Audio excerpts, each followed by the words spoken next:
Hello, everybody, and welcome back to Only Stupid Answers. This is the show where we answer your questions about movies, TV shows, comic books, Thunderbolts, asterisks, and whether that bit was worth it.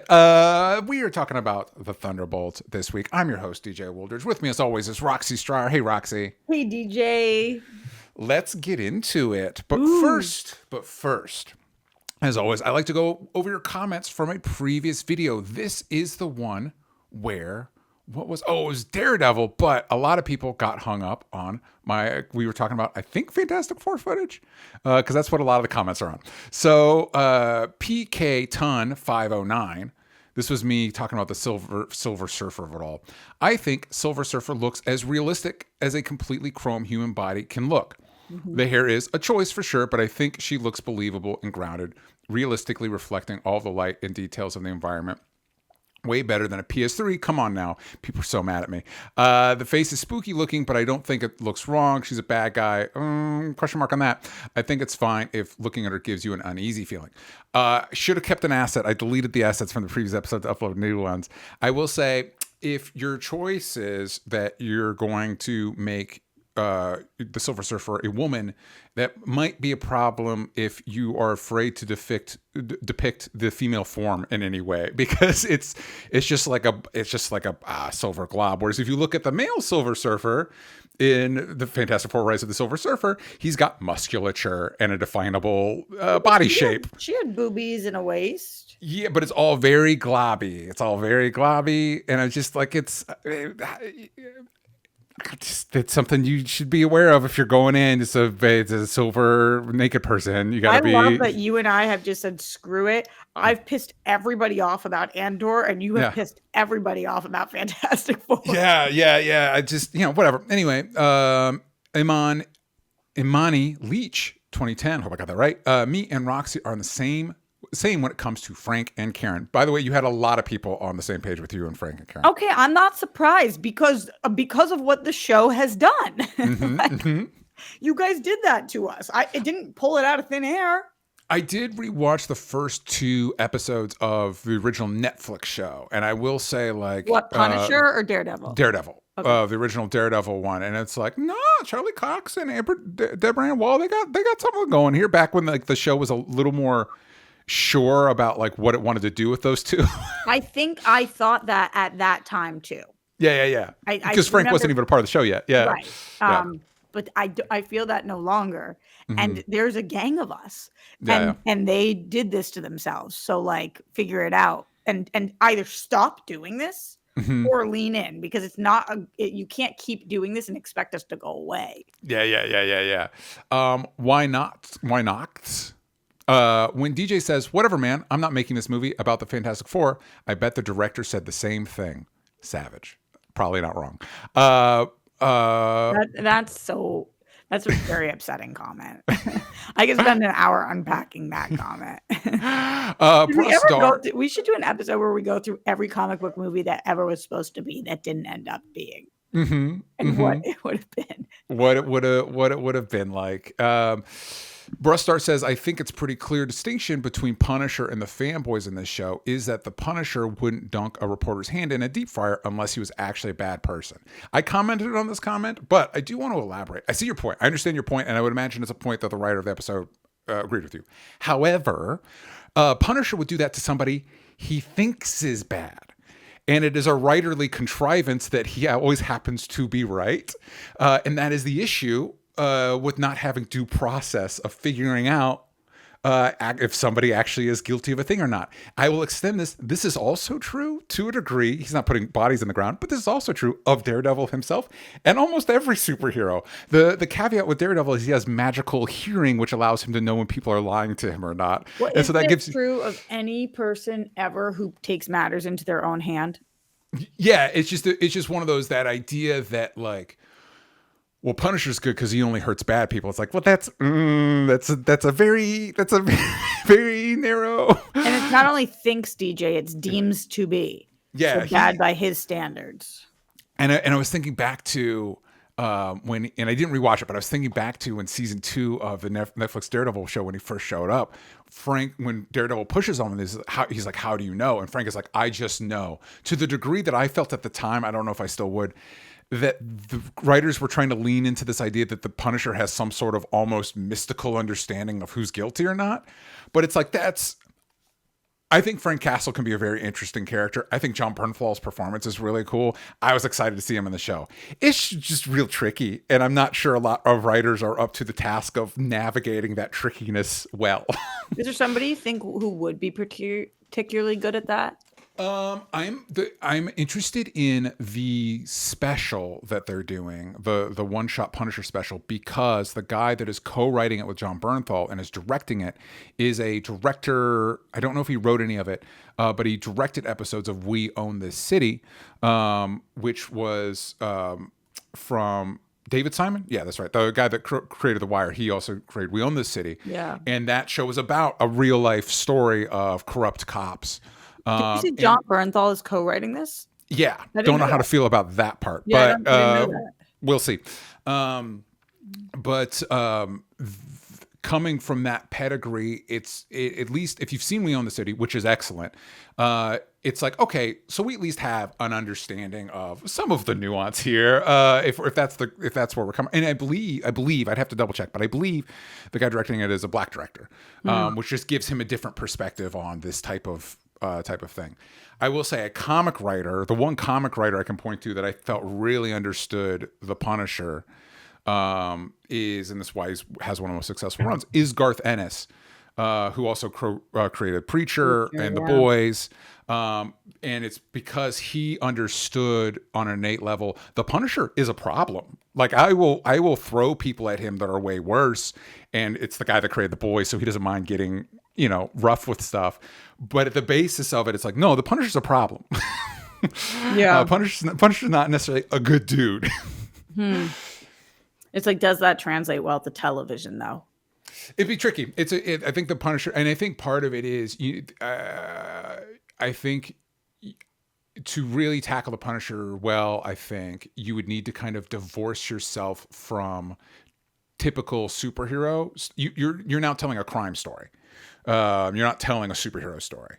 And I thought the Punisher season 1 was smart in that it, instead of Punisher going down and hunting random criminals, he had a specific mission that the people that killed his family, he's going after them. And if you shoot guns at him, he's going to shoot guns back at you. That's something, as media enjoyers, we understand. That's every Sylvester Stallone action movie. That's every Arnold Schwarzenegger action movie. You know what I mean? Yes. The problem is and this unfortunately is where season 2 ended, if Punisher's going around hunting people, that's a problem. that's something that you're starting to wade into territory that is tricky at best.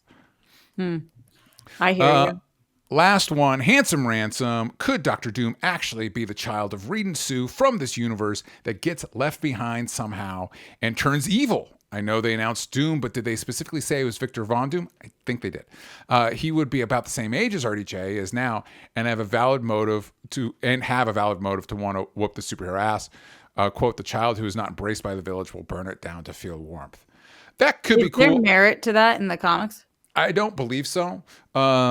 I know that apparently there's a version of the comics that people keep quoting at me. That's my favorite thing, Roxy. Whenever I post stuff like this, people will come to me like, if you've ever read a comic, I'm like, get the fuck out of here.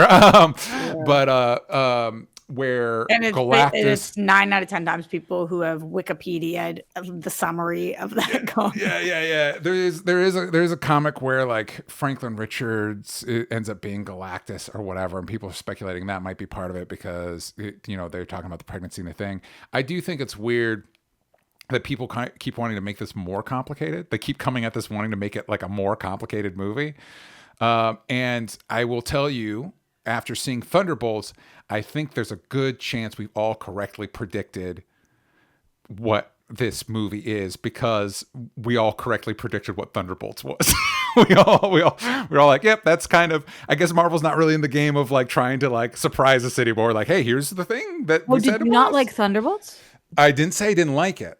I'm just saying we were all the little twists and turns. Everybody was like, hey, this is what's going to happen. That is what happened in the movie. Like what? I actually don't know what you're referring to. We're going to get into it right now. You're saying plot-wise, you predicted the plot of Thunderbolts? Not just me. Almost everybody online, every speculation I saw online was like, yeah, correct. Correct. Because if you recall, Roxy, what you're talking about. We'll get into it. We are talking about this week, Thunderbolts. It was directed by Jack Schreier and written by Eric Pearson and Joanna Callow.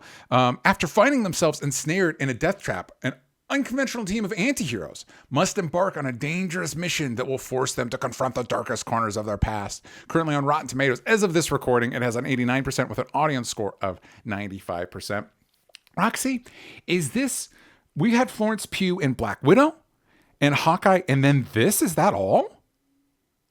Because it feels like more than that, but I couldn't think of words. You obviously mean in terms of the MCU, right? MCU. Oh, yeah. I was going to say, she's been she's a lot of stuff. But as far as Yelena, Florence Pugh's Yelena, is it just these three? Just that TV show. Yeah, I think that's right. That's wild. So let me look at our IMDb. While Roxy's pulling up her IMDb, what we're going to be doing is we're going to be getting into, this is going to be the spoiler-free part for anybody that hasn't seen the movie yet, and we're going to mosey on over to spoilers in just a little bit. Since Roxy's looking that up, I'm going to start with my spoiler-free thoughts, which are, I liked it. I thought it was a good movie. That was right, by the way, DJ. You were correct. Yeah, so I was about ready to say really good. I would pull back from saying it's really good. It's good. The plot is coherent. The action scenes are clear and well choreographed. The cast is insane. Like across the board, I thought the cast was really good. Of course, the standout. This is Florence Pugh's movie, and she's amazing. And I think that's part of the reason I'm surprised, because like, MCU knew they had lightning in a bottle with Robert Downey Jr., and so he was like in everything. And I feel like Florence Pugh is close to that. She is one of, if not the best addition to the MCU post Endgame.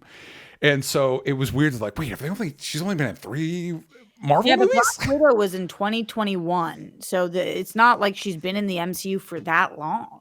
Yeah, but like so that's 2021.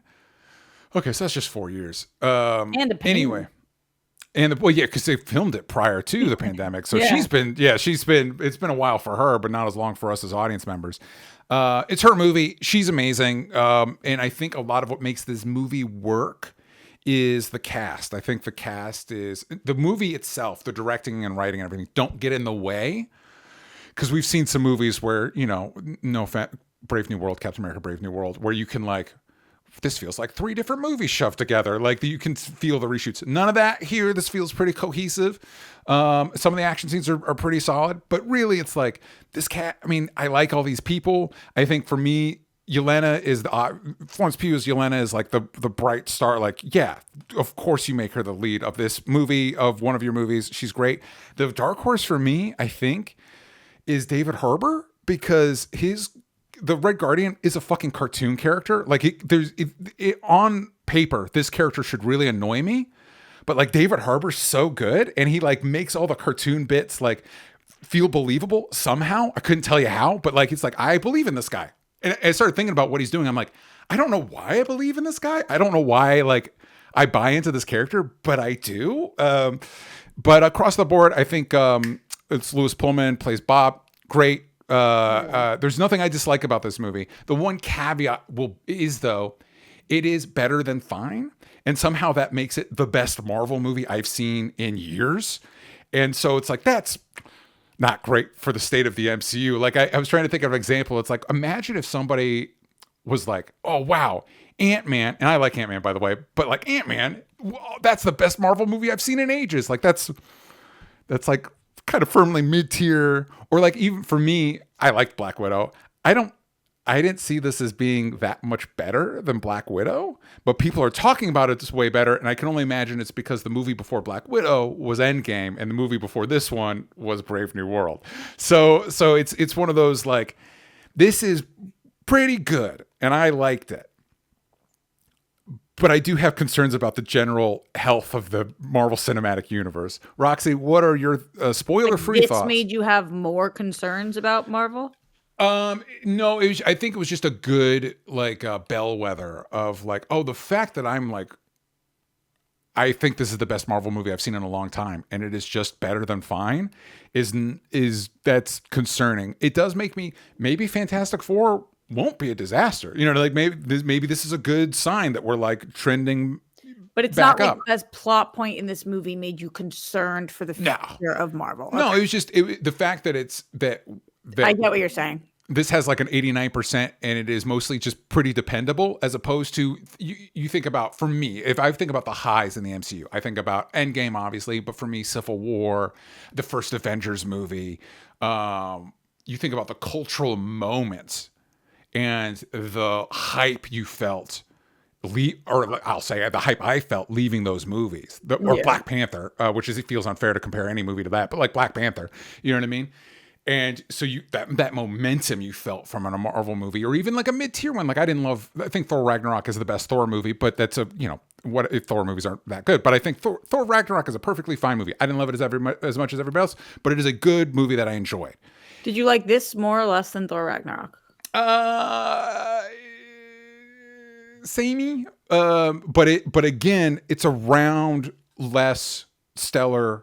Thunderbolts is around less stellar competition. But like my point is, like, even with that, there's still that like momentum you can feel as an audience member, as a fan of this material, the momentum of that stuff. And maybe I'm just speaking for myself, don't feel that momentum. Even with a movie I like, I'm like, that's fine. That was good. That's a good movie that I enjoyed. Did you like this more or less than Deadpool and Wolverine? Oh, way more. Deadpool, again, I've said this before, Deadpool and Wolverine's not a movie. Deadpool and it is a movie. Deadpool and Wolverine is a clip show that pats its audience on the back and congratulates them for getting all the reference they put in there. When people say the most pretentious, you are Martin Scorsese right now saying it's not cinema. No, Martin Scorsese's right. He's right. That's the truth is he's right. Because like you look at the way audiences are reacting to Minecraft. Kids are not going to Minecraft to enjoy the movie. They're going to throw popcorn at the screen and laugh at all the Define memes. A movie. You're saying it's not a movie. Define what a movie is then. A movie is something honestly with. Don't think Deadpool and Wolverine is a movie. No. It's functionally a clip show. It's functionally it's something that has the question was, is Deadpool Wolverine a movie? Yes or no? Your answer is no. No. Oh my God, DJ. My God, DJ. I would say Brave New World's barely a movie. It's barely hangs together. It's not even. It's kind of nothing. That either you like or you think it's a good movie. But how could you claim it's not a movie? It's in the movie theaters. It's the length of a movie.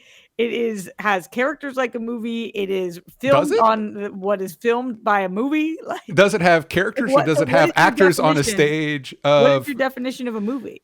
A definition of a movie is something with a coherent plot. Do you think Deadpool and Wolverine is? I think I'm asking you. You think to be a movie you have to have a coherent plot, or to be a good movie? I feel like we're getting lost in pedant. I think this is a pedantic conversation. You said it wasn't a movie. I don't think it's a movie. I'm allowed to have that opinion. I don't think it's a real movie. I think it's a. You have to put on TikTok because let's see. I'm so curious. And if you are on social media right now watching this, leave your definition of what is a movie below. You're right, Roxy. On the barest definitions of runtime and it's in theaters, it counts as a movie. But as far as something that is meaningful. I would argue it doesn't even attempt to do the thing. It doesn't even really attempt to do the things of what I would constitute make a movie. It is functionally, here's a bunch of references that'll make our audience feel in on the joke. It's not really any. That's just the congrats for being a fan. That's what that is. I'm obsessed with you, DJ. But what are you talking about? Yeah, I'm just saying, like if you put in 2 hours of people looking at the camera going like, good job, is that a movie? Yes. No. If it's on screen, I think that you are differentiating good movie from bad movie. Sure. which I think you're allowed to do. I love Deadpool Wolverine. I think it had a completely coherent plot, but you're of course allowed to not like the movie or think that they did a good job. Going back to this movie, Yes. So it sounds like you thought that this movie was somewhere between solid and good. Yeah. Okay. I thought this movie was one step above that, somewhere between good and very good. I definitely understand why it's rating so high on Rotten Tomatoes, because it would be very hard for somebody to make a case that this movie is bad movie. And based on how Rotten Tomatoes works. Yeah. It's basically up or down, right. 1 or 0. Yeah. So I haven't talked to anybody so far who's been like, definitely bad, worse than it is good. Yeah. And so it makes sense that this has such a high score, which is also, as much as I love Rotten Tomatoes, why it is a kind of strange system, because some movies that take way bigger swings end up having worse scores because they piss off more people, even though they are maybe the most loved by the people who love them. Yeah. So, for to Roxy's example, I think for a time, I don't know if it's still the case, but I definitely saw a social poster like, this is the best rated Marvel movie up there with like Black Panther and Avengers. I'm like, well, I like the movie, but hold on a second.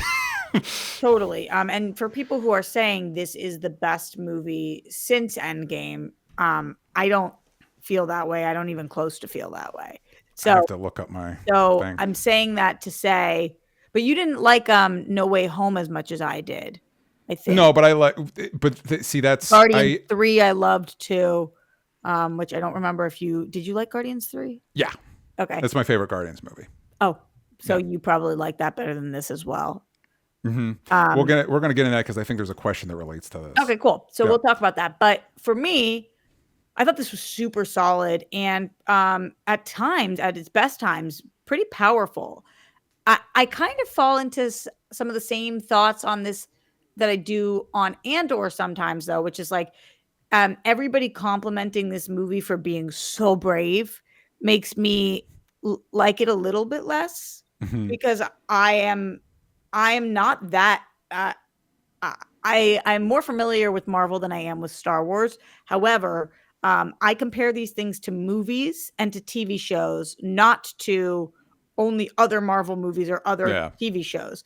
And so, when Andor did what Andor did, having that episode with Bix, or when this Marvel's taking this swing talking about depression, I think I like what they're doing, but I don't think it's so brave. Yeah. So I did like it though. I thought that it was relatable.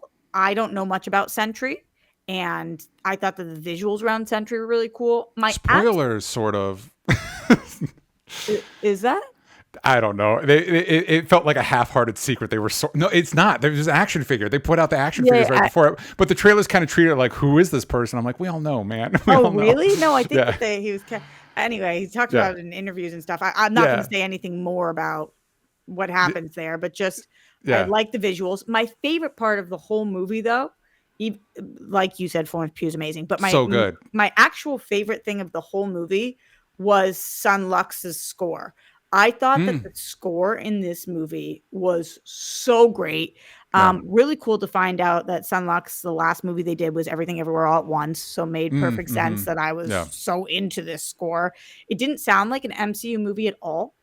And I think that as the actors right now are doing a lot of press, and I think it's Florence who started saying like, this is more like an A24 movie. I don't know that I think the movie is more like an A24 movie, but the score, I was like, oh, wow, this is a really artistic, beautiful score that is sweeping and really emotionally understanding what this movie is trying to do. And I actually don't feel that way in MCU movies a lot.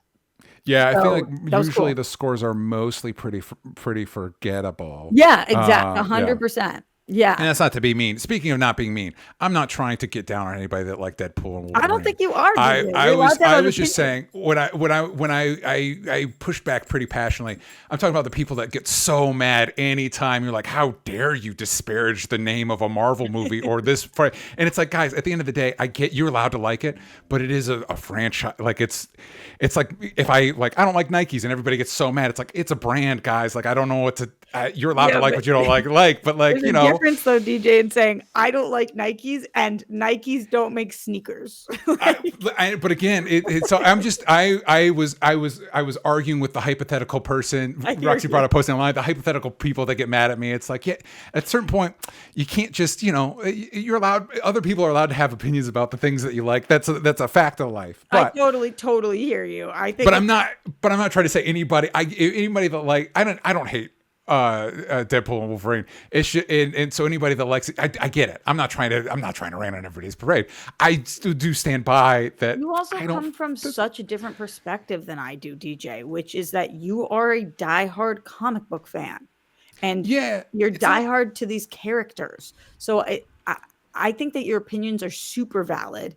I think everybody's opinions on movie and art is valid. It's crazy to think like my opinion's the right opinion. That's why it's called an opinion. Yeah. You're allowed to like movies, not like movies. I'm just jabbing you for saying it's not.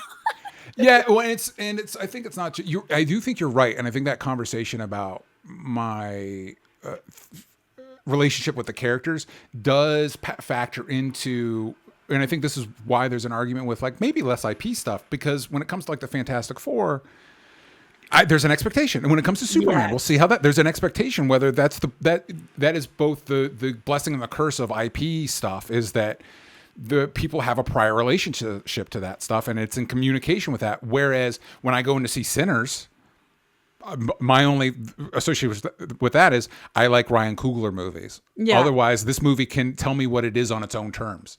The other thing is that I think I've gotten in trouble with is I love this. I made a superhero comic with dangerboycomic.com if you want to pre-order it. I love this genre. I love this medium. But like you were saying, I also compare it to like other movies. You know what I mean? Like I'm not, in my mind, it's not just Marvel movies are in conversation with each other. They're in conversation with A24 movies. I guess sometimes you have to caveat that because that's not a fair. If I'm going to compare, if I compare Thunderbolts to other Marvel movies, this is pretty good. If I compare it to Sinners, it's like, well, that's not nice to Thunderbolts. Yeah. As much as I liked it. The other thing that makes you, I don't want to say a harsh critic, but a more discerning critic, is the fact that you and I are both artists, and I think that I've never ever heard you shred a movie that had a low budget, because you be having a low budget. Yeah. But sometimes it is crazy to congratulate a movie that had a $300 million budget when shit. Or it made $1 billion. Like, I don't think Deadpool and Wolverine's a movie. Well, guess what? It made $1 billion. So who cares what I think? But I just mean in terms of like, it never bothers me when somebody has like a strong opinion on a movie that literally had all of the money in the world.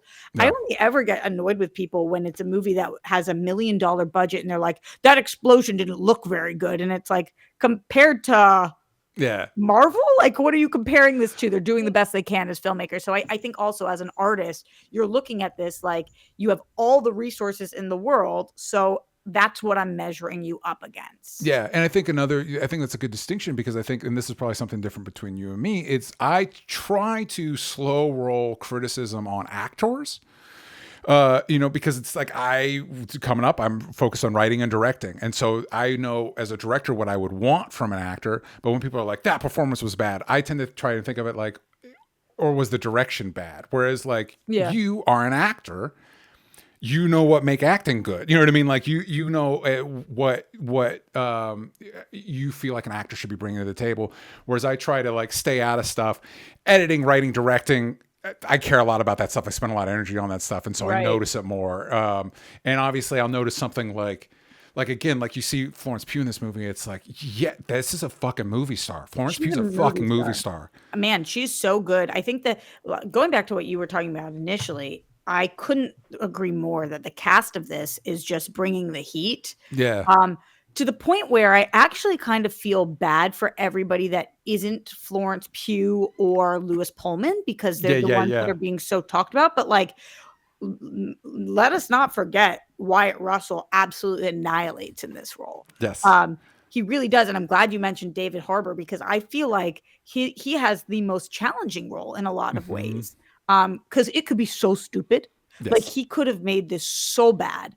and he doesn't. So I think the performances, and I'm really excited to see Julia Louis-Dreyfus do something, have so much fun in this. It's like, I can't actually think of a bigger movie she's ever been a part of.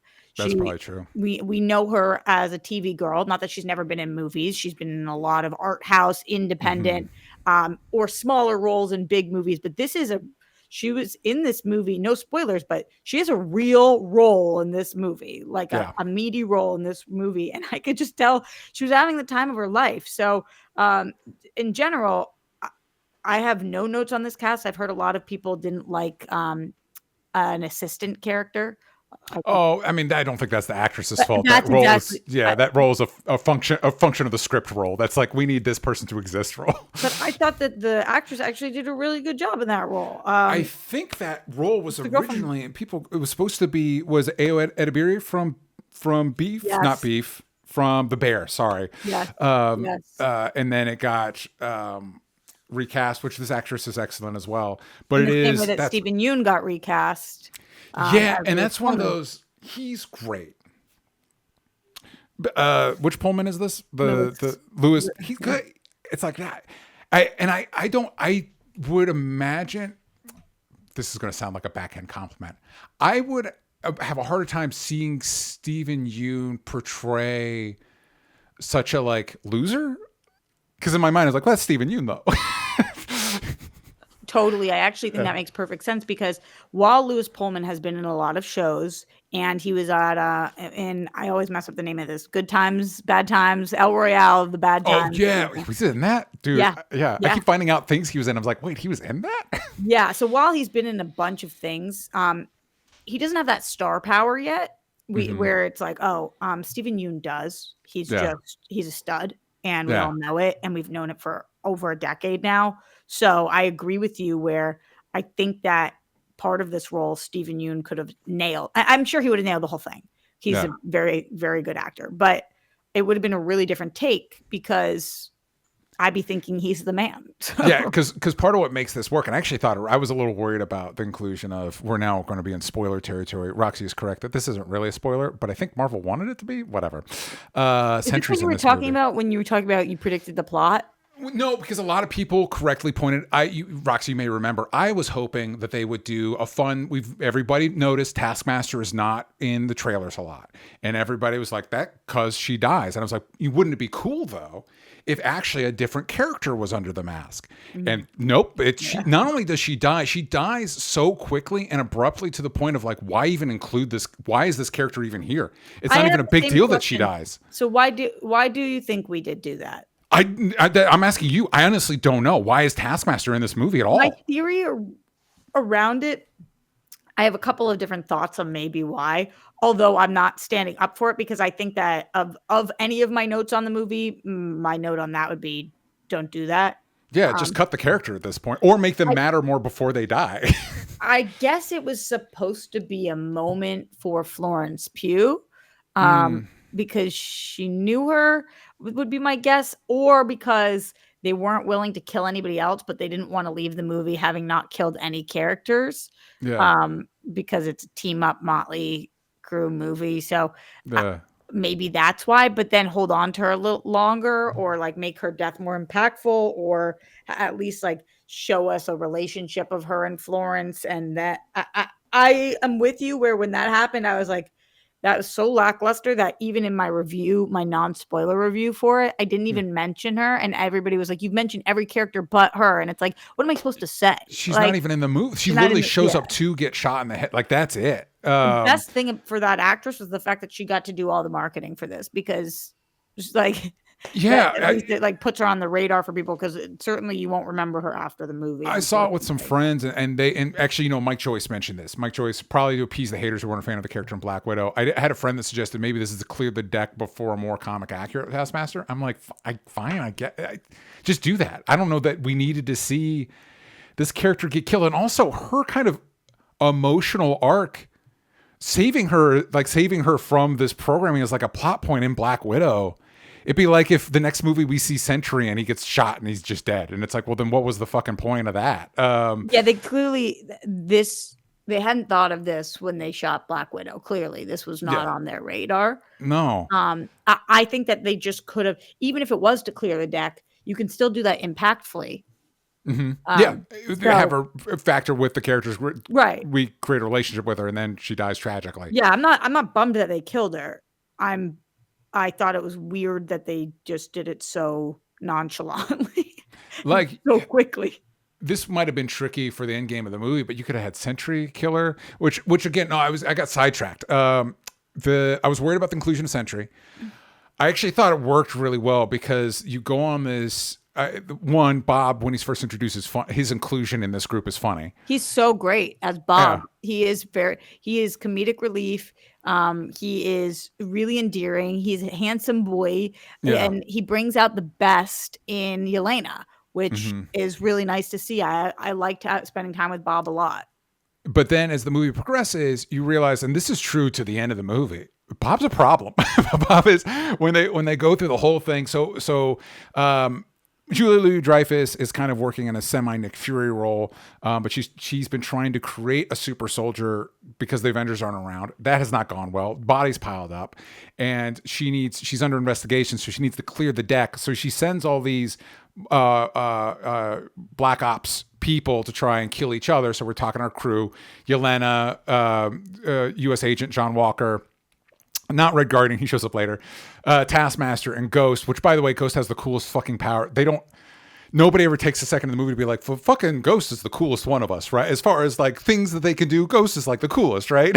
That actress did a good job too. I don't know what her name is, but I haven't mentioned her. It's, sorry, gangs, tangents. It's Hannah John-Kamen. I was surprised in the end credits. So normally you get the with, so Julia Louis-Dreyfus. Florence Pugh gets top billing. Julie Louis-Dreyfus gets the with Julie Louis-Dreyfus. Before that, the first person to get a with is Hannah John-Kamen, and I'm like, is she? What has she been? Does she do a lot of overseas work or something? Maybe. I don't. I tried to look it up. Like, is there something I don't know about that makes her like a big deal? She's great in it. No, I'm not knocking her. I was surprised that she got the with credit. So that's funny. When I go to her IMDb, the most like notable things are the first 4 things are Ant-Man and the Wasp, Ready Player One, Resident Evil, and Star Wars Episode 7. Yeah. I didn't know she was in Star Wars. Why can't Star Wars click in my mind? Why can't I remember anybody? Doesn't matter. Anyway, so they're all supposed to go kill each other, but instead they team up, and then they find out the super soldier she's trying to make is Bob, who is the Sentry, and she makes the Sentry, and which a pretty kick-ass action scene where the Sentry hands the entire team their fucking ass. But for readers of the comics will know that there's 2 halves to the Sentry. There's light Superman half, and then there's the Void, who a lot of times, we don't see that in this, but a lot of times he's like an eldritch being. Like, the Void's a big fucking deal. And so to save the day, they have to help Bob deal with his literal inner demons. But after they do all that, you're like, cool, day is saved. And then Bob's like, oh, what happened? And I'm like, oh my God, this guy's a fucking problem. Bob's a problem. Yeah, totally. I really liked how they did the Void. And I really like how we did the going from room to room in the house. The visuals on this were really cool. The black, like the Void taking over. That moment where Yelena steps up and goes into the Void. I thought all of that was super well done. And the thing that gets me in movies in general the most always is when you are doing something solo and then a group of people show up to support you no matter. Yeah. So when she's in there and then they all make the decision to go, that was like, I thought that was super impactful. And clearly we've seen them all struggling with their mental health too. Yeah. So all of this being kind of the climax of the movie really worked for me. I agree. I think some of it, because it all takes place in like a day or two. And part of me was like, you could have spread it out, I think, a little bit, but it works. You're absolutely right. I think they do a good job of, because that's essentially what this whole movie is team building. And I like that the movie didn't get bogged down with like, we need this crazy set piece. We get a cool fight scene of Yelena down I think it's a water down a hallway where her shadow, she's casting, and everybody she's fighting casts these really long shadows, which is great. We get again, I think a wonder where the Thunderbolts get fucking destroyed by the Sentry, and then we kind of get the final climax, and it's like this. And we had the Hawkeye sick moment with the car chase, which I thought was I loved that. I thought that was so fun for Hawkeye because he's not that heavily featured in this, other than that's like his big moment. You mean Winter Soldier? Or you said Hawkeye? Sorry, I meant Agent. Bucky. What Bucky, did I say? Jesus Christ. The Bucky. Yeah. When you say something back to me, and I'm like, wait, what did I just say? That happens to me all the time. The Bucky outdoor sequence with the sticking of things with the limo scene. I loved that. I love that. How do you wait? I have a question for you, but maybe some of these Discord questions are going to answer for us. So let's do those. Okay. Jake Hefner asks, where do you think Thunderbolts ranks among the other post-Endgame entries? Did they actually get a new name at the end of the movie? Is it good, and was the joke worth it? I'm going to answer the second question first. They do get a new name. It is the New Avengers. Everybody was saying the Dark Avengers. It's the New Avengers. I would argue you didn't need the asterisks to do that bit at the end. The whole asterisk, like whenever I type about the movie, I do not put the asterisks at the end. I think it's a dumb bit. But it's like the Avengers tease and Brave New World. And then I'm like, this is fine. I feel like we could have done it sooner. I don't need to know that we needed to wait right before Doomsday to do this. I thought it was so small and so fun that I enjoyed it, but I did think at the very end there was a missed opportunity because they do that whole thing with David Harbour. This is full spoilers. Whole thing with David Harbour with the Avengers with a Z, and then they said the Avengers plus whatever will return. New Avengers plus whatever will return. They should put it with the Z. That would have been funny. And I do think it's interesting. So I think we're going to see a conflict. We're going to get to the post-credit scene in a minute, but we'll get into it now. So there's a post-credit scene with David Harbour and the Wheaties. That's fine. The big one is they are now the New Avengers. There's a dispute. Sam Wilson is making his own Avengers and does not like that these guys are the New Avengers. Nobody seems to. I like the movie acknowledge that these guys are cool as the Thunderbolts. If they were the New Avengers, I'm like, well, this Avengers lineup kind of sucks. But yeah, it is funny. They're like, people do not like us comparatively. Of course they don't. Why with Red Guardians on your team? Like, come on, man. So, and then they're in space. There's a thing going on in space. She says a space crisis. I don't know if that's related to what they see in space or if that's an independent thing that I do not remember. But she's looking in space, and what do we see? Oh, what a rocket with a giant 4 on it. Wonder where that comes from. So this feels like a lead into Avengers Doomsday. The Fantastic Four is probably going to show up. We know they're going to show up. End of Fantastic. Did we just see what is the end of the Fantastic Four movie? I think so. Okay. I want to go to the question that was asked because we didn't answer part of the question. Can I read for you the movies that take place after Endgame, just so we have all of them written out? Sure. Okay, yes. Here we go. So after Endgame, here's what came out in chronological release order.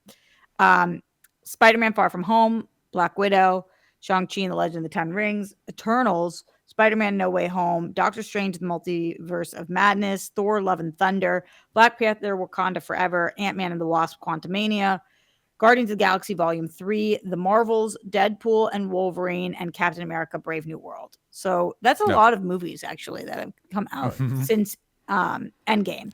And that's just the movies. That's not the shows. Right. That's just the movies. I will tell you guys, I really liked this movie, Thunderbolts. I really liked it. I think it was super good. Really liked the movie. Better than Thunderbolts, I like Spider-Man No Way Home. Mm-hmm. I think I probably prefer Far From Home to this. I prefer Eternals. I might prefer Black Panther Wakanda Forever. I prefer Guardians of the Galaxy Volume 3, and I prefer Deadpool and Wolverine. So that sounds like DJ liked this movie more than Roxy did. No, I think you liked the other ones less, but maybe. Oh, maybe. So, maybe. But also keep in mind, of all of those, the only movie I did not like was Doctor Strange. And Thor: Love and Thunder. I did not like Yeah, those movies. Thor: Love and Thunder wasn't very good. So for me, I really have liked a lot of movies since Endgame, and I even liked Brave New World, even though I thought that there was a ton of issues with it. I liked it because I like the characters, and like you said, I'm an actress, so when I look at things, I'm like, do these be good performers and Anthony Mackie, characters? great. Yeah. Like, yes, they are. So, so while I think that this movie was good, and I really liked Thunderbolts, when everybody is like, this means we are back. This is the best movie we've had since Endgame. That I'm not relating to. Yeah, so for me, above just movies, above Thunderbolts, you guys can find my ranking on not LinkedIn. What am I saying? Whatever this Letterboxd. Letterboxd. Thanks, Roxy. Or go to LinkedIn, see how it goes. Yeah, you could. I mean, we'll find out together. For me, above Thunderbolts, I have Roxy. And I feel different about Doctor Strange. I'm a Sam Raimi fan. I like his stuff. Doctor Strange and the Multiverse of Madness, Spider-Man: No Way Home, Wakanda Forever, and then Guardians of the Galaxy 3. Okay. I feel like you also liked Eternals. Did I make that up? I do. It's right beneath Thunderbolts. Okay. Yeah. Yeah, and maybe I have to rewatch Eternals. I haven't seen it in a while, but I remember I feel differently about that movie than I did about this because I remember having to defend that movie to everyone. Yes. And so I felt more attached to that movie because I was just like, why are you guys shredding this movie? Yeah, I'm with Roxy. I like Eternals. Thunderbolts is more my type of thing. Like I like my lovable losers. Like even watching this, I'm like, I shouldn't. But I actually like John Walker because I like my lovable punching bag dipshit. Like I like that. Me too. And props to Wyatt Russell for being like, oh yeah, I can be the butt of pretty much every joke in this movie. Yeah, he's great, and like he really knows what he's doing, and he understands the assignment, and he does it swimmingly. Yep. He's so good. Yeah. So then we got Mike Joyce. Do you think people that haven't watched the MCU shows will enjoy the movie as much as you two did? What do you think, Roxy? I don't know that you need the shows for this. It's only John Walker. I kind of think that you need to have watched Captain America and Winter Soldier. Yeah. Falcon and the Winter Soldier. What did that show end up being called? You're right. The last thing they did, Thunderbolts thing, where it's like, actually, this is Captain America and the Winter Soldier. Yeah. I think you kind of need to understand his backstory a little bit, and I definitely think that you need to understand Yelena's backstory a little bit too. Yeah. Fully enjoy this movie. Yeah. Hema. This movie hit so hard as someone with a recent 6 week stay at a mental hospital. I appreciated Florence acting so much. That said, I'm not really satisfied with how the whole Valentina thing was resolved, but I'm happy we are keeping Julia around. Do you think she'll pop up from time to time? I like the idea of her being a constant nuisance. Yeah, I don't think we've seen the last of her. Yeah, I don't look at, and by the way, thank you for sharing with us. I hope that you're doing all right. Yeah. I don't look at this as her story's resolved in any way. I think she's going to be a lot of through lines popping up left and right. I thought it was cool, interesting, and very reminiscent of our society where somebody does something and it's so not what they intended to do. And they still try to make it seem like it was their idea and what they were trying to do all along. That was funny to me. Yeah, I like that it's different than like I'm 6 steps ahead, as opposed to just really hard to pin this person down, like always ready to pivot. Like, oh, I guess this is the plan now. And I stumbled into this, and I do like that one line of hers where she's like, you grow up and you realize there's bad guys and really bad guys. So she's not out here thinking she's the hero. She's thinking she's just a normal bad guy, kind of like. I was a little confused about her flashback. I'm like, when am I supposed to understand that this is taking place and where? I don't even remember what happened. Is when she was a kid, right? It was when her kid, and I don't know what language they were speaking because I'm a dumb American. Right. But her dad was killed by some guy. I'm like, this is very like Nazi coded, but she's not old enough for that to be the case. I mean, what was it? It sounded like almost like Portuguese to me or something. No? Yeah, I don't know. I'm sorry, I'm not brushed up enough. Leonard Kim asks, do you get to see each member of the Thunderbolts have their moment to shine, or do we mainly focus on a handful of them? This is Yelena's movie. But I do think everybody had a moment. I agree. But it is definitely, make no mistake about it, it's her movie. Yeah. It's a Florence Pugh movie, which is good. That's a good call. Yeah. And everybody is calling this an ensemble movie, which I do think is fair. But if it was called Yelena and the Thunderbolts, that would make sense. It wouldn't have done as well, but it would make sense. I actually don't know how well this is doing. We'll have to follow up on that. How do you think, real quick, before we go, how do you think we're going to handle the Sentry moving forward? Because like, he's a big, if he Sentry's out again, I have a feeling that we're going to see him get his ass handed to him by Doom in one of the next Avengers movies to establish the threat of Doom. Just like Hulk got beat up by Thanos. Well, in the post-credit, what does he say? I can't do any. He said, I clean the dishes. Yeah, it can't be Sentry without the other guy. That's how we're going to hand wave, because it's like, I don't know.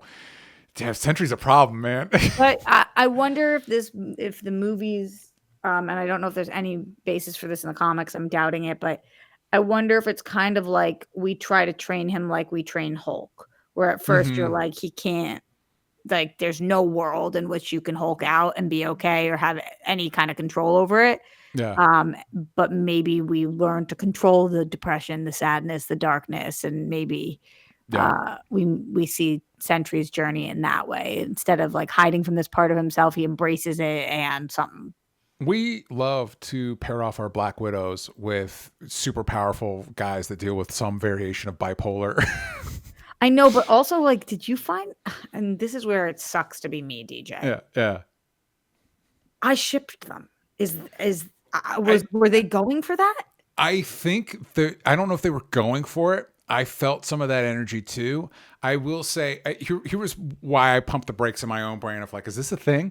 I pumped it because like we did the same thing with Hulk and Black Widow in that, it feels like Mark Ruffalo and Scarlett Johansson have a little chemistry here. And then we went for it and it didn't work. And so it's like, let's not do the same thing twice. Also, the comic fan in me is Black Widow has relationships with both Daredevil and Winter Soldier. I'm talking about the Natasha Romanoff version. Okay. We didn't do any of that with Scarlett Johansson. It's like, but now we have Yelena.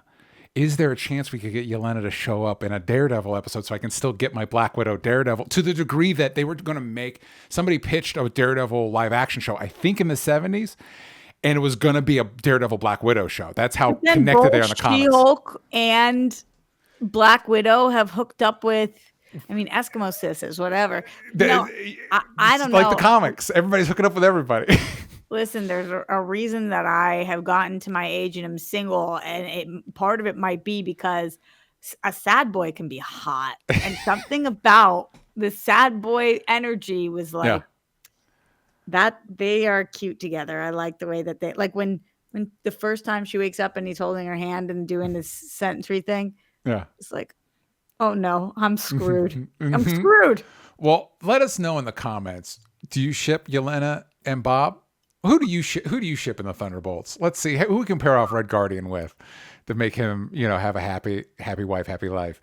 Louis-Dreyfus, that would be hysterical. That would be hysterical. We don't know. Did they ever say what happened to the mom of that little Black Widow family unit? I feel like maybe they did, but I forgot. Okay. Roxy, where can the kids find what you're working on? Everywhere at Roxy Stryer. And you can find me at DJ Talks Trash. You can follow the show everywhere that matters on Only Stupid Answers. But put the vowels back in. How did we land on Blue Sky? But on Blue Sky, keep the vowels in stupid. There we go. But on Blue Sky, keep the vowels in stupid. Yeah, nailed it. No notes for that. Again, if you missed my comic Danger Boy and the Antagonist, you can pre-order it by going to dangerboycomic.com and clicking the pre-order store link. That'll take you to the store and you can grab a copy. We will see you all next time. Bye, everybody.